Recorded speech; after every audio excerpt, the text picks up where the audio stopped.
Hello everyone. So this is the summary of the poem Sailing to Byzantium by William Butler Yeats. So these are the important points. So this is a poem first published in 1928 in the collection The Tower. It is written in Ottava Rima. Here poet talks about a spiritual journey to the city of Byzantium. Byzantium is an old name of Constantinople or Istanbul, which was the capital city of Roman Empire. Here poet wants his soul to hear the song of eternity. So this is the text of the poem. That is no country for old men, the young in one another's arms, birds in the trees, those dying generations at their song, the salmon falls, the mackerel crowded seas, fish flash or fall, command all summer long, whatever is begotten, born and dies, caught in the sensual music, all neglect monuments of an aging intellect. So when the poem opens, poet says that Ireland is not a suitable country for old people to live there. Old people find themselves out of place in this country. All the creatures are busy in sensual pleasures. Young lovers are in each other's embrace and are enjoying pleasures of lovemaking.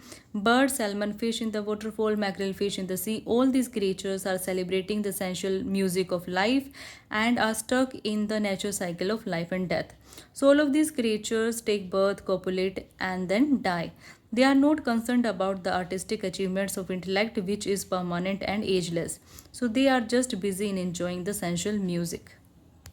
Come to the next lines. An aged man is but a paltry thing, a tattered coat upon a stick, unless soul clap its hands and sing and louder sing. For every tatter in its mortal dress, nor is there singing school but studying monuments of its own magnificence, and therefore I have sailed the seas and come to the holy city of Byzantium. So in these lines, poet says that an old man finds himself out of place in such a country. An old man looks like a scarecrow. Here poet uses a metaphor of an old age, where old age is compared to a worn out coat which is hung upon a stick, because old people become very weak and their physical power start declining. In this situation, an old man can only be happy when he can teach his soul to admire great works of art, and when his soul starts clapping and singing a happy song. In that state only, soul will keep celebrating and singing without bothering about body's further decay and deterioration. So the best singing school for a soul is to appreciate the monuments of immortal intellect. That is why poet has decided to move to an imaginary place, Byzantium. O sages standing in God's holy fire, as in the gold mosaic of a wall, come from the holy fire, burn in a gyre, and be the singing masters of my soul. Consume my heart away, sick with desire, and fasten to a dying animal. It knows not what it is, and gather me into the artifice of eternity. So, in these lines, poet is addressing to the figures of saints standing in the holy fire of God, which looks like the figures represented in the gold mosaic. Mosaic means a pattern made of precious stones. The poet wants these saints to come out of that holy fire and move in a circle and to become the singing masters of his soul.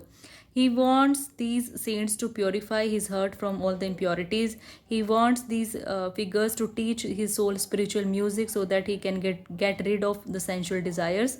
Poet says that he has a decaying body and he wants to get rid of all the sensual desires. He wants to achieve permanence by becoming a part of those things which are eternal and ageless and which are beyond the natural cycle of life and death. Come to the next lines. Once out of nature, I shall never take my bodily form from any natural thing, but such a form as Grecian goldsmiths make of hammered gold and gold enameling, to keep a drowsy emperor awake, or set upon a golden board to sing to lords and ladies of Byzantium of what is past or passing or to come. So in these lines, poet says that if given a chance after death, he won't ask for rebirth as a human being because he is subjected to death. Okay, he won't take the form of any other mortal creature as well because all of these creatures are subjected to death.